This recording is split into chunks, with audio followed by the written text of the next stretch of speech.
Hi, Rashonda here. We are making our way through Hagar's Daughter by Pauline Hopkins. We are on chapter 30. Ensign Hall reminded one of an ancient ruin.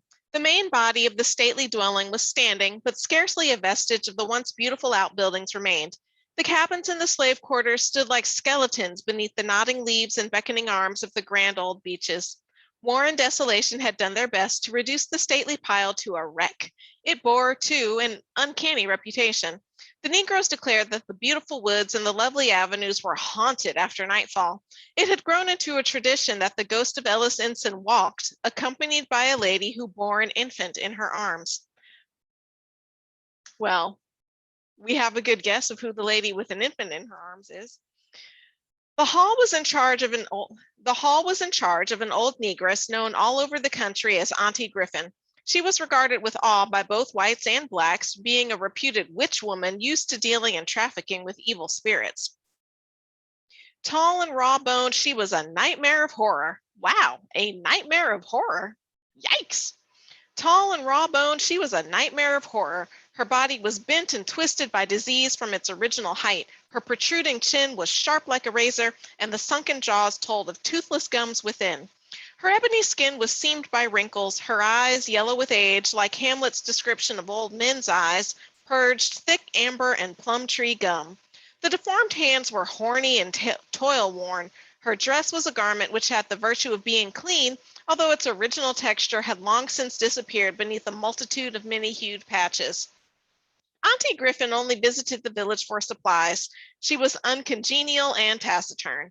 She made no visits and received none. Lately, however, it was noticed that the old woman had a male companion at the hall, an elderly, dudish-colored man whom she announced on her weekly visit to the store as her brother Ike, come to spend a short time with her. Okay, so Ike, is that Isaac? Venus's dad? Maybe. It was well along in August when an old Negro calling himself Uncle William Henry Jackson, accompanied by his grandson Billy, so we know that that is the detective's agent and Venus.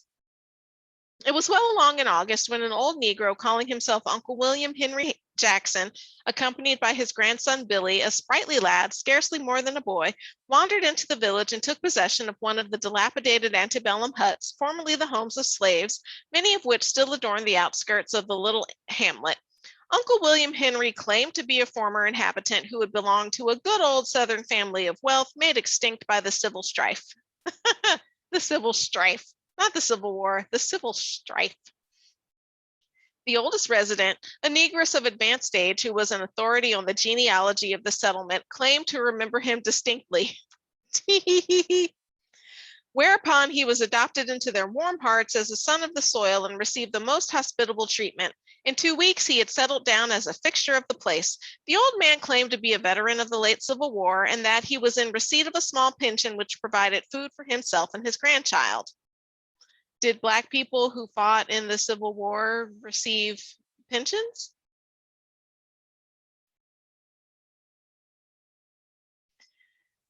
Uncle William spent most of his time sitting on a half barrel at the door of the general store, chewing tobacco, making fishing rods from branches which Billy brought him from the woods, and telling stories of which he had a wonderful stock.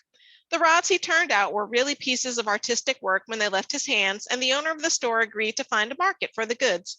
Thus the old man was happily established, to quote his own words, for the rest of my days, sitting in the sun with a few old cronies of his own cut, white and black harmoniously blended, spinning yarns of life in camp, and for the truth must be told, drinking bad moonshine and rum. So he's hanging out with Black and white folk equally. I'm intrigued.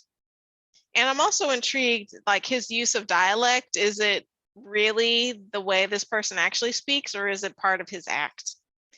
He never tired of describing the battle scenes through which he had passed. Do I know anything about Wagner? I should say so, being I was in it, was his favorite prelude to a description of the famous charge. No, honey, I didn't left that missing leg there. I left that leg over to 4 Pillar. But for all that, Wagner was a corker. Yes, sir, a corker. From 11 o'clock Friday till 4 o'clock Saturday, we was getting on the transboats. We were rained on, had no tents and nothing to eat. There was no time for we were to lead the charge. We came up at quick time, and when we got within about 100 yards, the Rebs opened a raking fire. Why, Mon, they just vomited the shot into us from the fort, and we are walking up there in dress parade order. They mowed us down like sheep. The first shot came down, rip zip, and plowed a hole into us big enough to let in a squadron. And all we did was to close up, serving our fire. But I tell you, gentlemen, we looked at each other and felt kind of lonesome for a sight of home and friends. That sounds bad. Like you get shot at, you open up, you're wishing you were home, looking for your friends. When somebody just vomits shot into you from the fort, or maybe it's from the front. No, it's from the fort. Man, that's horrible. War seems horrible. I have never served in the military and I have never been part of a conflict. All of it seems awful. I very much respect the men and women who serve, and to volunteer to put their lives on the line, that's a blessing. Colonel Shaw walked ahead as cool as if he were up to Boston Common, singing out, "Steady, boys, steady." By and by, the order came in a clear, ringing voice, "Charge! Forward, my brave boys!" We started on a double quick, and with a cheer and a shout, we went pell-mell. With a rush into and over the ditch them devils had made and fenced with wire, but we kept right on up the hill till we were hand to hand with the enemy. Colonel Shaw was first to scale the walls. He stood up there straight and tall like the angel Gabriel, urging the boys to press on. I tell you, sir, 'twas a hot time. First thing I remember clearly after I got head up was I seen an officer standing waving his sword, and I heard him holler, "Now give 'em hell, boys, give 'em hell." And then there came a shot. It hit him zee-rip, and off went his head. But gentlemen, if you'll believe me, that head rolled by me down the hill, saying as it went, "Give 'em hell, boys, give 'em hell," until it landed in the ditch, and all the time the man's arms was a waving of his sword. Come on now, that's a tall tale. Perhaps the head rolled past you? Only perhaps. I mean, and can one shot rip a head off? I guess it can, because their bullets weren't like ours, like whoosh. And so his head went rolling, and it was saying, "Give 'em hell, boys, give 'em hell." You're making that up. Makes for a good story, though. "Come off, Uncle," exclaimed one of the circle of listeners. "Who ever heard of a man's talking after his head was cut off?" "Gentlemen," replied Uncle William solemnly, "that am a fact. I see it with my own two eyes and heard it with my own two ears. It am a fact." "I've heard lies on lies," drawled another onlooker, "from all kinds of liars, white liars and niggers, but that is the most infernal one I ever listened to. I'll leave it to Colonel Morris there if such things ain't possible. Ain't you seen curious capers cut was when you was in battle, sir?" "Don't bring me into it, Uncle William Henry. I'm listening to you," laughed the colonel, who had just driven up and was about entering the store to make a purchase. "It am a fact, I 'clare it am a fact," insisted the old man. "There was the officer talking, and then the shot hit him so sudden that he hadn't time to stop talking." I don't think that's how that works. "Why, the water in the ditch must have gotten his mouth, for I seen him when he spit it out." Now he's talking and spitting out water. Come on now.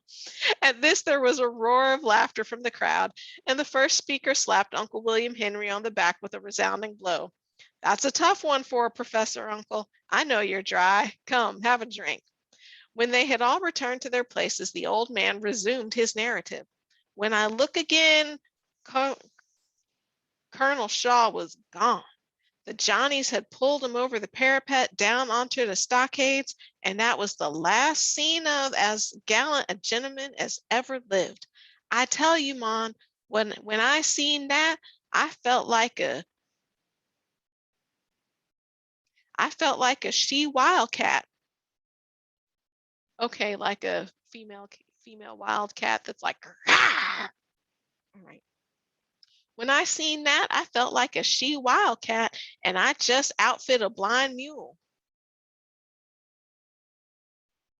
So he felt like a female wildcat that had just outfit a blind mule. Does that mean that just had found a blind mule? I guess so, and it's like gonna pounce on the blind mule. I tore and I bit like a dog. I got clinched with a reb and dog my cats. First thing I knowed, I was chawing him in the throat, and I never left go till he give a groan and I seen he was gone. Oh, okay. So like a wild cat on a blind mule, he held on to somebody's throat with his own teeth and until he killed the man. I mean, a lot of stuff happens in war, but I think this may be another tall tale. Let's keep reading.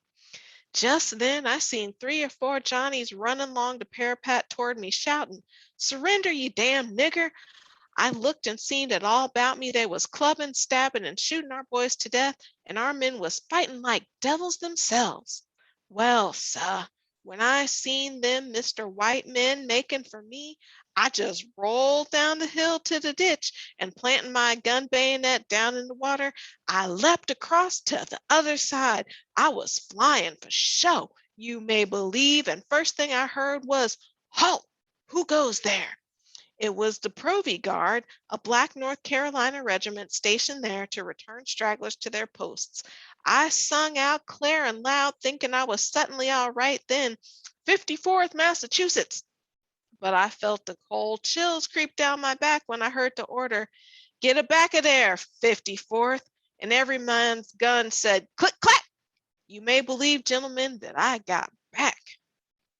I wandered around for a spell like a lost kitten. Finally, I stumbled into the lines and I crept under a gun carriage and slept there till morning. Now it happened that Isaac Johnson was lonely in his enforced solitude, and being of social disposition, soon made it a habit to wend his way to the corner store and listen to Uncle William Henry's stories. Having plenty of money, he treated freely and was soon counted a good fellow by all the frequenters of the place. At first, Isaac drank moderately, mindful of his responsibilities, but soon his old habits reasserted themselves.